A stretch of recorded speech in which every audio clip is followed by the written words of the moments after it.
characterized by having a diapsid skull. So your lizards and snakes have a diapsid skull. Your Archosauria, the crocodilians, the dinosaurs, had a diapsid skull. So if you look at our friend over here, we have the eye orbit right there. But if you look up in the temporal area, you'll see two holes on either side. Right? So this is a diapsid reptile.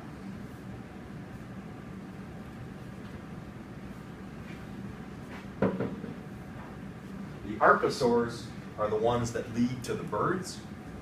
And so birds have a modified diapsid skull. Hard to tell it when you look at an adult bird, but you can distinguish it when they're embryonic development.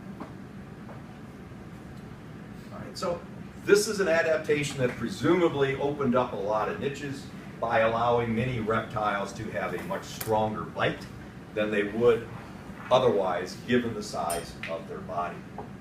We put that opening in the temporal region and we attach our muscles to the outside of the skull instead of having them constrained in that space between the dermal roof and the chondrocranium.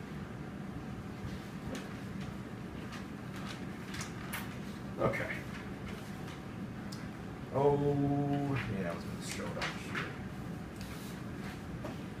This is a useful diagram in two different ways. If you look up at the top, it summarizes these transitions. So the primitive was the anapsid, where there is no temporal opening. Then you can go to the euryapsid, and you can see that the postorbital and the squamosal are joining beneath. You can go from the most primitive condition up to the synapsid, so that you have those two bones joining on top of the temporal opening. Or you could go from the anapsid to the diapsid, because remember, these three changes all evolve independently in different groups. And then in the diapsid, you can see that the postorbital and the squamosal are coming together between the two temporal openings. So from the diapsid, you can go up to the modern lizards, or you can go to the modern birds. And from the synapsid, you go up to the modern mammals. And then at the bottom are just some a little bit better drawings of cross-sections showing you the location of those jaw-closing muscles. Okay, so that here in the anapsid, the muscles are constrained between the dermal roof and the chondrocranium. Here with the diapsid and here with the modified synapsid, you can see that those muscles are really exposed to the outside world. There's lots of room for them to bulge. You're bulging up against the underside of the dermis as opposed to the hard dermal roof. Oh, and if you have trouble remembering, does it join above or below, just remember you can do your best. So if it's below, it's euryapsid, and the synapsid, it's on top. Remember, the more dumb you make something, the easier it is to remember. Okay. All right, we'll say a few things about the end of many of the reptiles, especially the dinosaurs. Topic of mass extinctions.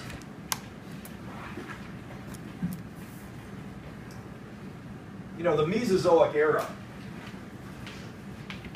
was often called the age of the reptiles.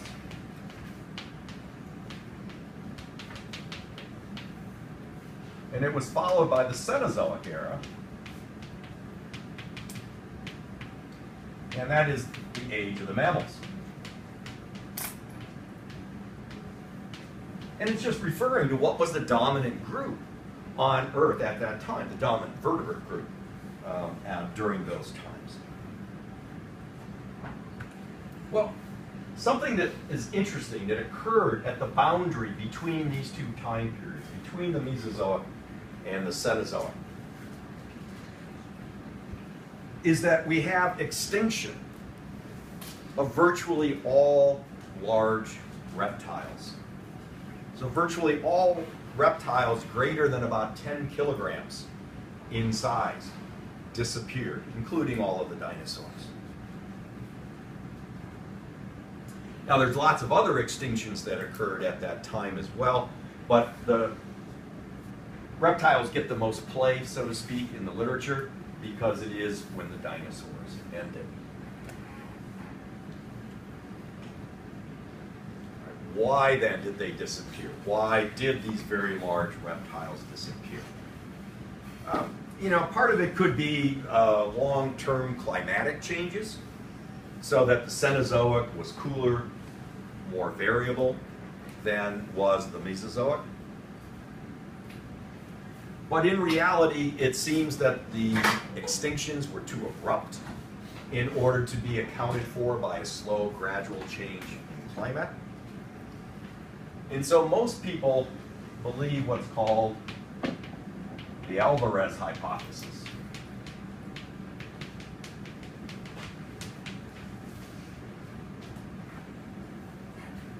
Alvarez hypothesis, or the impact hypothesis. And what this hypothesis states is that the reason the reptiles died was the indirect result of the collision between the Earth and an asteroid. So it's not the collision itself that killed the reptile boom immediately. Instead, it was the side effects or the after effects of that collision.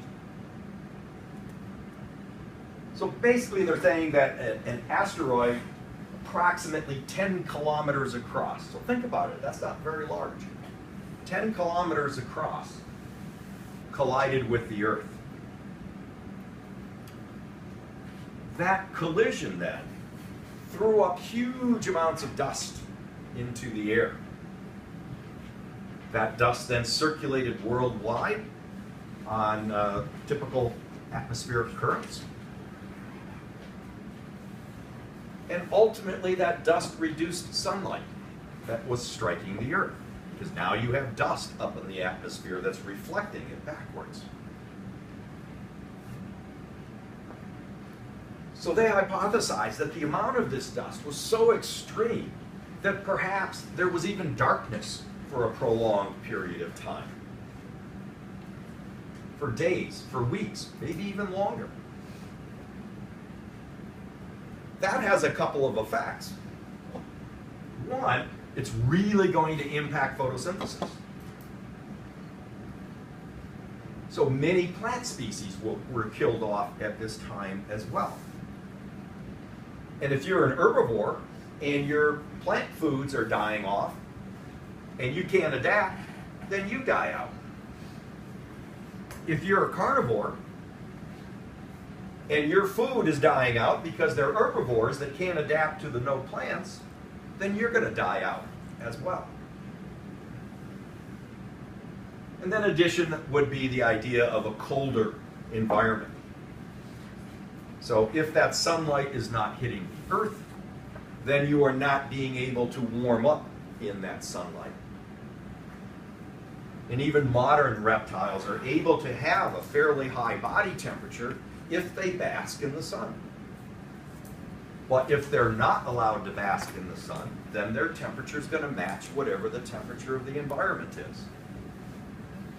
So these combined effects resulted in the destruction or disappearance of about 50% of all species that were known on Earth at that time, including all of the big reptiles, all of the dinosaurs.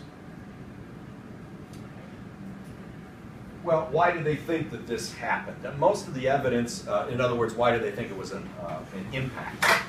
Most of the evidence, of course, is geological.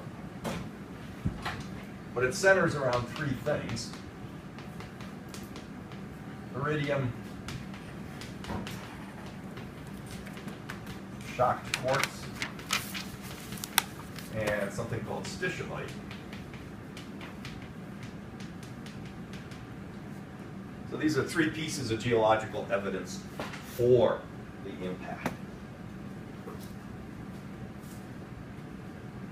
Iridium is an element, and it's very rare on Earth, but it is somewhat common in things of extraterrestrial origin. So if you go and look at meteors that have been recovered and analyzed, you will find a fairly large concentration of iridium compared to what you find in rocks on Earth. But you find a high amount of it at the junction between the Cenozoic and the Mesozoic. Shocked quartz, let's say this is a quartz grain. If you analyze it under the microscope, there are lamellae. Just think of a window being shattered, right? And you might get all of these concentric markings on the inside.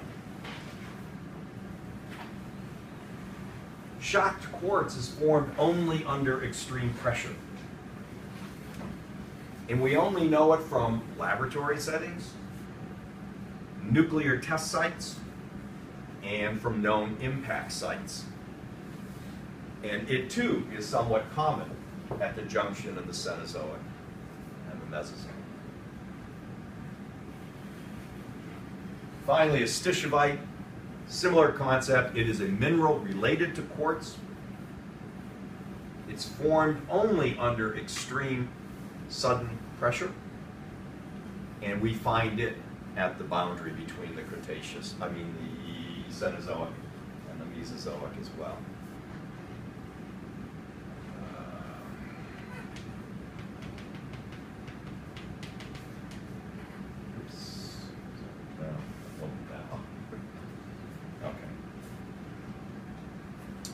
All right, so just a hypothesis as to why we have lost all of these animals.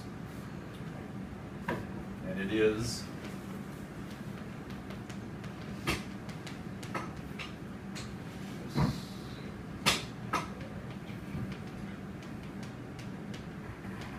if you do any reading on it, you might see them talking about the extinctions occurring at the boundary of the Cretaceous and the Tertiary.